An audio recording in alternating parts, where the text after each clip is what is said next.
کہ یہ ظلم ہے یا نہیں کہ پاکستان میں ہزاروں فارماسیوٹیکل کمپنیاں ہیں اور ان کے چلانے کا کوالٹی کنٹرول کا معیار وہی ہوتا ہے عام طور پہ جو کہ یہاں بچوں کے لیے ٹافیاں یا بسکٹ جو بناتے ہیں یا جو چھولے بنا رہے ہوتے ہیں اس طرح بن رہی ہیں۔ اب یہ ظلم ہے یا نہیں ہے کہ وہی دوائیاں ایران میں آدھی قیمت پہ دستیاب ہیں اور انڈیا میں تو کوڑیوں کے مول ملتی ہیں۔ دوائیاں بھی مسلسل مہنگی ہو رہی ہیں، لوگوں نے دوائیاں لینا چھوڑ دی ہیں، موت کا انتظار کر رہے ہیں لوگ۔ ہماری آپ دیکھیں کہ خارجہ پالیسی کس قدر کامیاب ہوتی ہے کہ ایران ہم سے ناراض، افغانستان ہم سے ناراض، انڈیا ہم سے ناراض، مہنگائی کتنی بڑھ گئی ہے، تو لوگ بچوں کو اسکولوں سے نکال رہے ہیں، بجلی کا بل دینا اور اس کے بعد پیٹ بھرنا، ایک ٹائم کھاتے ہیں ایک ٹائم نہیں کھاتے ہیں۔ 1 ارب سے زیادہ لوگ غربت کا شکار ہیں سب کانٹیننٹ میں صرف پاکستان اور انڈیا کی ٹینشنز کی وجہ سے۔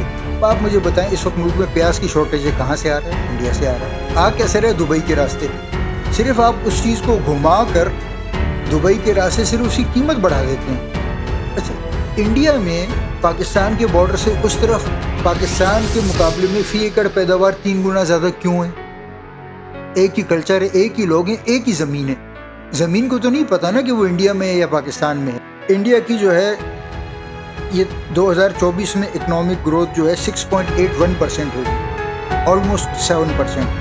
پاکستان کی اگر 2% بھی ہو گئی تو یہ کوئی بہت بڑا معجزہ ہی ہوگا۔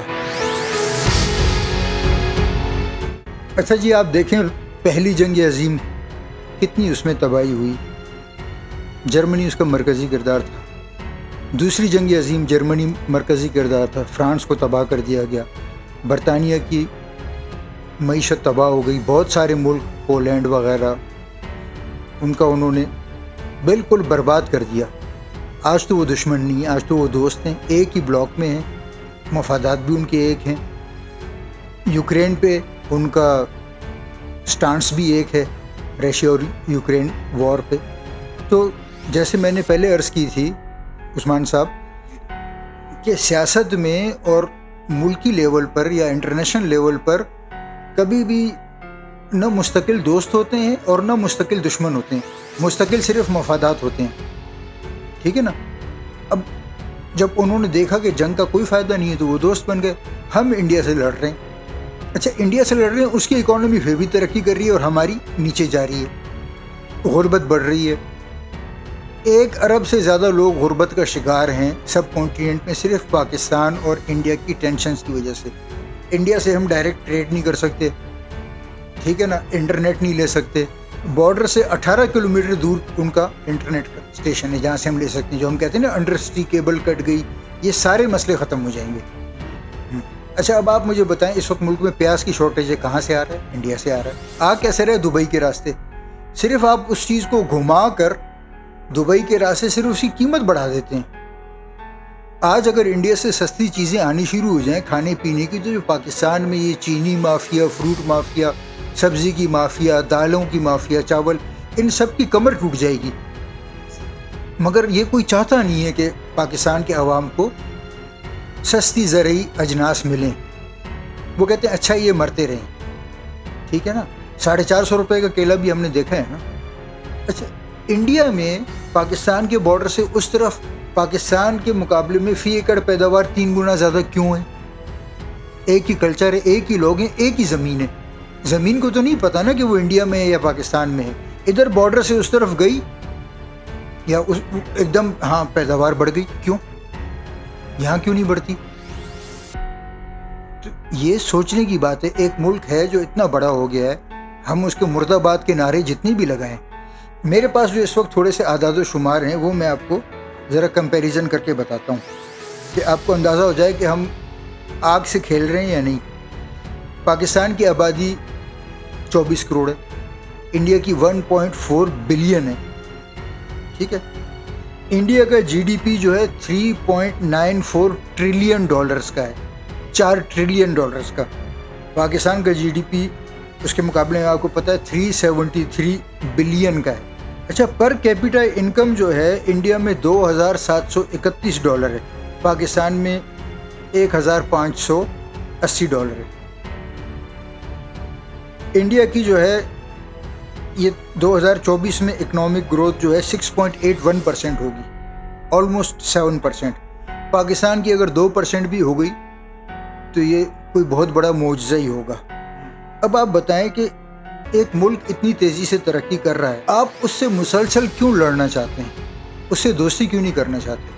اور اگر کبھی کوئی دوستی کرنے کی کوشش بھی کرتا ہے تو سارے ملک اس کے پیچھے لگ جاتا ہے، اس کی ٹانگیں کھینچی جاتی ہیں، اس کو اقتدار سے نکالا جاتا ہے۔ ہماری آپ دیکھیں کہ خارجہ پالیسی کس قدر کامیاب ہوتی ہے کہ ایران ہم سے ناراض، افغانستان ہم سے ناراض، انڈیا ہم سے ناراض، چین بھی اکثر پروجیکٹس پہ کام بند کر دیتا ہے کہ ہمارے بندوں کو بچاؤ، یا جو مر گئے ہیں حملوں میں ان کو کمپنسیشن دو آپ، ورنہ ہم کام نہیں کریں گے۔ تو ہمارے کس کے ساتھ تعلقات اچھے ہیں؟ ہمارے ایک دوسرے کے ساتھ۔ ہاں، تو ان چیزوں کو جان بوجھ کے ہوا دی گئی ہے نا۔ جب پاکستان بنا تھا تو یہی سندھی اور یہی پنجابی تھے نا جنہوں نے انڈیا سے آنے والوں کو ویلکم کیا تھا، اور خیبر پختونخوا میں بھی بہت سے اردو سپیکنگ لوگ آباد ہیں۔ یہی تھے، ان چیزوں کو ایک منصوبے کے تحت ہوا دی جاتی ہے جس کی وجہ سے لوگ ڈیوائیڈ ہوتے جا رہے ہیں، پہلے صوبوں میں، پھر قوموں میں، پھر سب کاسٹ، پھر کلان، یہ توڑا جا رہا ہے لوگوں کو، ڈویژن کی جاتی ہے، اور لوکل باڈیز کو نہیں پن اپ نہیں دیا جاتا۔ پاکستان میں صرف پالیٹکس جو ہے M N A M P A تک ہو گئی ہے، اس سے نیچے گورنرز کو کی اجازت نہیں دی جاتی۔ انڈیا میں ایک دفعہ انڈیا کے آرمی چیف سے کسی نے پوچھا تھا کہ جی اگر آپ مارشل لا لگائیں گے کیسا کو؟ انہوں نے کہا نہیں، یہاں پہ تو یونین کونسل اور دیہات کی سطح تک پولیٹیکل پارٹیز کے دفتر ہیں اور سارا نظام ہے، ہمارے پاس اتنی آرمی نہیں ہے۔ اب اندازہ کریں جو دنیا کی ٹاپ کی 3 آرمیوں میں آتی ہے عددی قوت کے حساب سے، وہ بھی کہہ رہے تھے کہ ہمارے پاس اتنی افرادی قوت نہیں ہے کہ ہم ایک ایک گاؤں میں جا کے کنٹرول کر سکیں۔ یہاں پہ وہ ہونے نہیں دیا جاتا، اس لیے آپ جب دیکھیں مارشل لا آ جاتا ہے، ہر دوسرے دن جو بھی آتا ہے وہ مارشل لا کے چکر میں ہوتا ہے کہ کسی طرح مارشل لا لگ جائے، میں 10-15 سال حکومت کر جاؤں۔ مہنگائی کتنی بڑھ گئی ہے، لوگ بچوں کو سکولوں سے نکال رہے ہیں۔ سب سے بڑا مسئلہ بجلی کا بل دینا اور اس کے بعد پیٹ بھرنا، ایک ٹائم کھاتے ہیں ایک ٹائم نہیں کھاتے ہیں۔ اب آپ بتائیں ان حالات میں جب دوائیاں بھی مسلسل مہنگی ہو رہی ہیں، لوگوں نے دوائیاں لینا چھوڑ دی ہیں، موت کا انتظار کر رہے ہیں لوگ، بچوں کے دودھ پہ ٹیکس لگ رہا ہے، ٹھیک ہے؟ جو دوائی کسی بلڈ پریشر، شوگر یا کسی سینئر سٹیزن کو دن میں 3 بار کھانی ہوتی تھی وہ 1 بار کھاتا ہے۔ اب یہ ظلم ہے یا نہیں ہے کہ وہی دوائیاں ایران میں آدھی قیمت پہ دستیاب ہیں اور انڈیا میں تو کوڑیوں کے مول ملتی ہیں، ٹھیک ہے؟ پاکستان کی کوئی ایک دوائی کی کمپنی ایسی نہیں ہے جو WHO سے اپرووڈ ہو، اور انڈیا کی درجنوں ایسی کمپنیاں ہیں جو سب سے ہائیلی ریگولیٹڈ جو یورپ اور امریکہ کی مارکیٹ ہے وہاں ایکسپورٹ کرتی ہیں، ٹھیک ہے؟ پاکستان کا آپ اخباروں میں پڑھتے ہوں گے نا کہ اتنی ایکسپورٹ ہو گئی، اتنی، ان کی کیا ایکسپورٹ ہوتی ہے؟ افریقہ ایکسپورٹ کر دیتے ہیں، بہت زور لگایا تو کوئی سینٹرل ایشیا۔ باقی جو اچھی ریگولیٹڈ مارکیٹس ہیں جہاں پروفٹ مارجن بھی ہے وہاں یہ نہیں کر سکتے، ان کی اوقات ہی نہیں ہے، کیونکہ یہ فارما بھی ایک مافیا ہے، جیسے پاکستان میں ہر چیز ایک مافیا ہے نا، sugar mafia, textile mafia, IPP mafia, اس طرح اب ایک کیپٹیو پاور مافیا بھی۔ یہ ظلم ہے یا نہیں کہ پاکستان میں ہزاروں فارماسیوٹیکل کمپنیاں ہیں اور ان کے چلانے کا کوالٹی کنٹرول کا معیار وہی ہوتا ہے عام طور پہ جو کہ یہاں بچوں کے لیے ٹافیاں یا بسکٹ جو بناتے ہیں یا جو چھولے بنا رہے ہوتے ہیں اس طرح بن رہی ہیں۔ کیا یہ پاکستانی عوام سے ظلم نہیں ہے کہ ایک بھی پاکستان میں فارماسیوٹیکل کمپنی، لوکل کمپنیوں کی بات کر رہا ہوں میں، WHO سے اپرووڈ نہیں ہے؟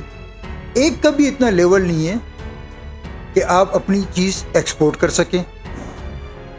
یہ عوام کے ساتھ ظلم ہو رہا ہے نا، مگر اس پہ ڈریپ بھی خاموش ہے، گورنمنٹ بھی خاموش ہے، ہیلتھ منسٹری بھی خاموش ہے، کیونکہ ڈریپ کو تو پہلے ہی فارماسیوٹیکل مافیا نے ہائی جیک کر لیا۔ ڈریپ ہے drug regulatory authority of Pakistan, اس میں بھی یہ اپنے بندے گھساتے ہیں۔ جس طرح یہ گیس کمپنیاں یا آئل کمپنیاں اپنے نمائندوں کو اوگرا میں لگا دیتے ہیں جو ان کا ریگولیٹر ہے، اسی طرح فارماسیوٹیکل کمپنیوں کا، فارماسیوٹیکل سیکٹر کا ریگولیٹر ڈریپ ہے، مگر اس میں بھی فارما کے بندے لگے ہوئے ہیں۔ اب آپ بتائیں ایک بندے نے 35 سال، 40 سال، 30 سال فارماسیوٹیکل کمپنی میں کام کیا ہے، پھر جب آپ اس کو ڈریپ میں لگا دیں گے تو وہ کیا ان کمپنیوں کے مفاد کے خلاف بات کرے گا؟ وہ تو انہی کے اشاروں پہ ناچے گا۔ یہ کتنا ظلم عظیم ہے کہ ایک تو لوگوں کو دوائیوں سے محروم کرنا، ہر دوسرے دن اس کی قیمتوں میں اضافہ، اور اگر کہیں سے سستی اویلیبل ہیں تو وہ نہ لانا، ہاں، اور ہر دوسرے دن دوائیوں کی مصنوعی شارٹیج کرنا۔ ایک مافیا چل رہا ہے پاکستان میں، اگر آپ دیکھیں جنرلی ہر چیز ہی مافیا ہے، شوگر والے مافیا ہیں، پیٹرولیم والے مافیا ہیں، گیس والے مافیا ہیں، ہر شعبہ مافیا ہے۔ آج کل جو ریٹیلر ہیں جو گورنمنٹ کو ٹیکس نہیں دینے چاہتے ہیں، مافیا نہیں ہے تو کیا ہے؟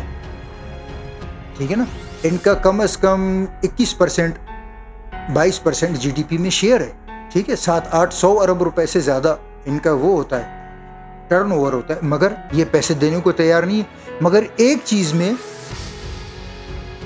وہ صحیح بھی ہیں، آئی ڈونٹ نو ان کو پتہ ہے یا نہیں پتہ کہ یہ ریٹیلر سے ٹیکس لے رہے ہیں، ایگریکلچر انکم پہ کیوں نہیں ٹیکس لگا رہے؟ کیونکہ وہ سارے صوبائی اور قومی اسمبلی اور سینٹ میں بیٹھے ہوئے ہیں ایگریکلچرسٹ، تو ان کا بھی پوائنٹ ٹھیک ہے، آپ ان پہ لگائیں، پھر بولیں کہ ہم نے اپنے لوگوں پہ ٹیکس لگایا ہے، اپنے سیاستدانوں پہ لائے، تو شاید یہ بھی دے دیں۔